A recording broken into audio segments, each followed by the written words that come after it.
मी मला आवडलो पाहिजे, मी मला योग्य वाटलो पाहिजे, मी माझ्या डोळ्यात माझ्याबद्दल आदर राहिला पाहिजे, मी उत्तमच असलो पाहिजे, मी सर्वोत्तम ठरलो पाहिजे, मी सर्वोत्कृष्टच बनलो पाहिजे. हे कधी होईल? ज्यावेळी तुम्ही स्वतःवर प्रेम करा. मी आवडलोच पाहिजे. स्वतःवर प्रेम करायला शिका. कारण स्वतःवर प्रेम करायला लागलात तर तुमच्या क्षमता वाढीला लागतील, तर तुमचं कौशल्य वाढीला लागेल. काहीतरी करू शकतो, बनवू शकतो. ही भूमिका फार महत्वाची आहे, सगळ्यात महत्वाची. आणि जी माणसं स्वतःवर प्रेम करतात ना, तीच माणसं यशस्वी होतात. हा आतापर्यंतचा सगळ्यात मोठा अनुभव आहे. स्वतःवर प्रेम करणारी माणसं चूक दिसली की पटकन सुधारून टाकतात, ती ठेवत नाही तशीच.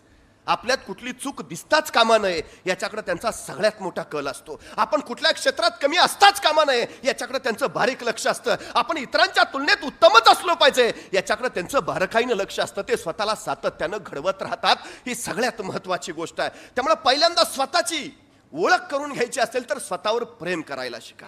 सगळ्यात महत्वाचं. ही ओळख एकदा निर्माण झाली की मग आपण करू शकतो. काय करायचं आहे, नेमकं काय. आता हे करताना सुद्धा पूर्ण डिवोट होऊन करा. स्वतःवर जसं प्रेम करता तसं स्वतःच्या ध्येयावर सुद्धा प्रेम करायला शिका. प्रेम या शब्दाचा अर्थच काय आहे हो? ज्ञानेश्वरांनी ज्ञानेश्वरीमध्ये प्रेमाचा अर्थ सांगितलाय. ते सांगतात, भक्ती म्हणजेच सर्वस्पर्शी प्रेम आणि प्रेम म्हणजे सर्वस्पर्शी भक्ती. स्वतःला शरण जा, जसे परमेश्वराला शरण जातात तसे. आपण परमेश्वराला सातत्यानं म्हणतो, तुझ्याकडे जे जे उत्तम आहे, उदात्त आहे, मंगल आहे, भव्य आहे, दिव्य आहे, उदंड आहे, अखंड आहे, प्रचंड आहे, ते सगळं मला दे. स्वतःला शरण जाणे तेवढंच म्हणा. माझ्या जे जे उत्तम आहे, सर्वोत्तम आहे, सर्वोत्कृष्ट आहे, उदंड आहे, भव्य आहे, प्रचंड आहे, ते सगळं बाहेर येऊ दे. याला शरण जाणं म्हणायचं. स्वतःला आतनं मग बाहेर काढता येतं, मग बाहेर पडतो आपण. आम्ही गोष्टी लैला मजनूच्या सांगतो, पण लैला जगात काय प्रेम या दोघांनीच केलं होतं का? मग हे दोघच का लक्षात राहिले? याचं कारण मर्यादांच्या पलीकडे जाऊन प्रेम याने केलं. ही सगळ्यात मोठी गोष्ट आहे. करायचं ना प्रेम, ध्येयावर प्रेम करा. काय व्हायचं आहे? कलेक्टर व्हायचं आहे, SP व्हायचं आहे, काय व्हायचं आहे एकदा ठरवा आणि त्याच्यावर इतकं तुटून प्रेम करा की बस ते मिळालंच पाहिजे, प्राप्तच झालं पाहिजे तुम्हाला. दुसरं काही नाही, सुचलंच नाही पाहिजे काही बाकी. मजनू सातत्यानं रात्रंदिवस फक्त लैला लैला करत होता. काही नाही दुसऱ्या डोक्यात. उठता लैला, बसता लैला, जेवता लैला, झोपता लैला, लैला लैला, बस सगळं आयुष्य व्यापून टाकलेलं लैलेन त्याच्या. इतकं की साक्षात परमेश्वरला वाटलं लैलाचं नाव घेण्यापेक्षा यानं माझं नाव घेतलं असतं तर 3 वेळा प्रसन्न झालो असतो.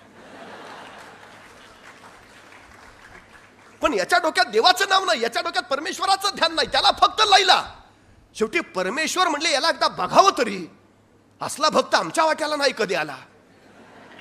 कसा आहे हा भक्त बघावं. परमेश्वर समोर आले त्याच्या. याचं लैला लैलाच चालू. आता परमेश्वर दिसल्यावर दुसऱ्या कोणी पटकन उडी मारली असती, पायावर लोटांगण घातलं असतं, भगवान बरं झालं, भगवान म्हणले असते काय देऊ, सगळं मागितलं असतं. पण हा लक्षच द्यायला तयार नाही. भगवानाने विचारलं मी आलोय. बरं मग? अरे मी परमेश्वर. अरे हो की मग? अरे मी परमेश्वर आहे. 12 वर्ष तपश्चर्या करतात माझी, त्यावेळी मी प्रसन्न होतो. तो तपश्चर्या न करता मी प्रसन्न झालोय. मग मी काय करू? अरे मी तुला काही देऊ शकतो. लैला देऊ शकतो. आपल्याला बाकी देणं घेणंच नाही काही. आपल्याला फक्त लैला पाहिजे बस. तू देवाची लास, तू मला लैला देतोय का तेवढं फक्त सांग, तर तुझा उपयोग. नाही तर मला तुझी गरज नाही.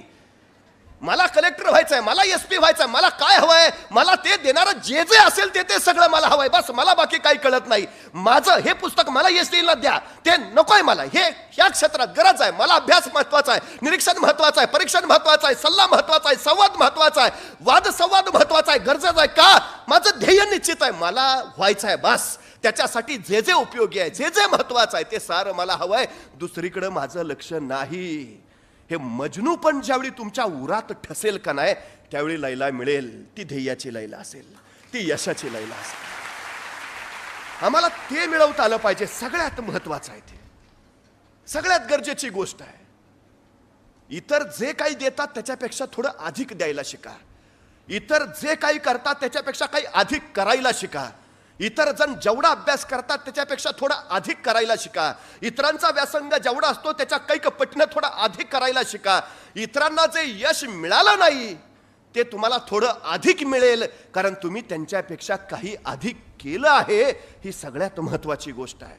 तुम्हाला आत्तापर्यंत कुणालाही न मिळालेलं यश जर मिळवायचं असेल तर आत्तापर्यंत या जगात कुणीही केलं नाही असं काहीतरी तुम्हाला करावंच लागेल, तेव्हा कुणाला मिळालं नाही असं यश मिळेल.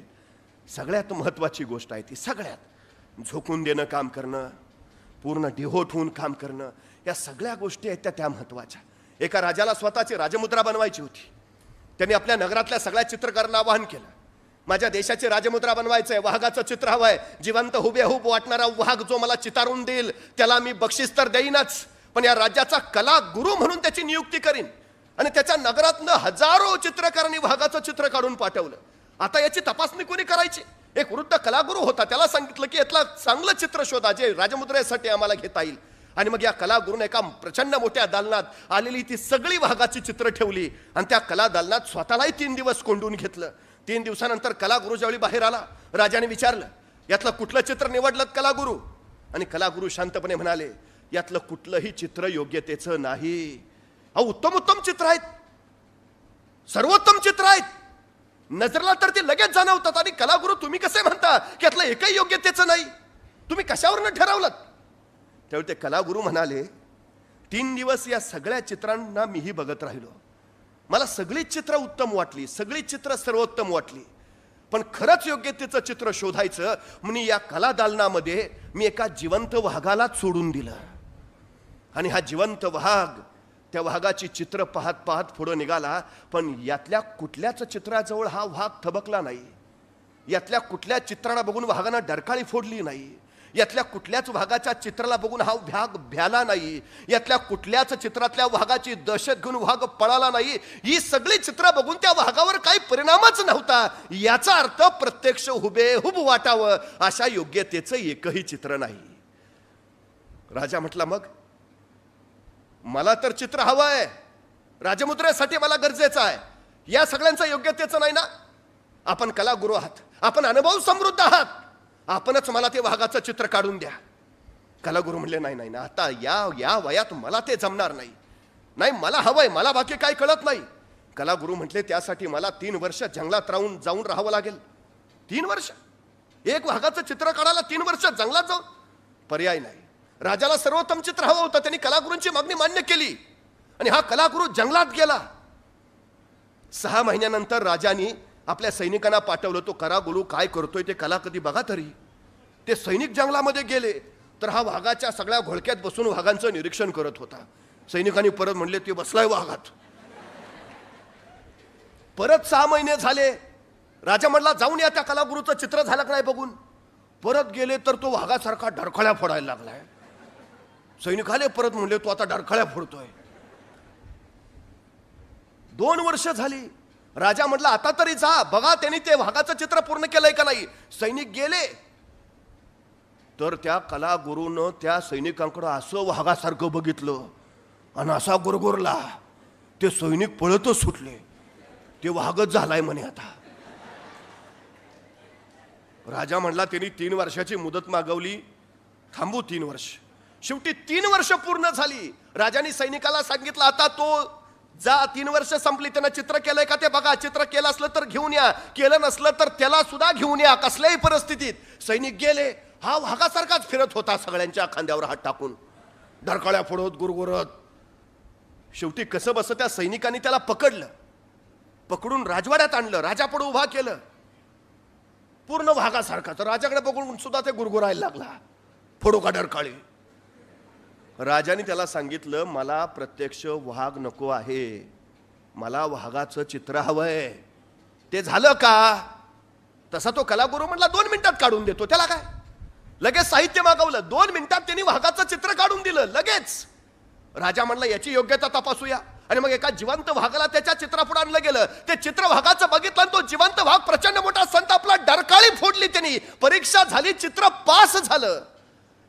पण राजाने त्याला विचारलं, 2 मिनिटाचं चित्र काढायला 3 वर्ष जंगलात कशाला गेला? त्यावेळी तो कलागुरू म्हणाला, वाघाचं चित्र काढायचं असेल ना तर पहिल्यांदा वाघ व्हावं लागतं.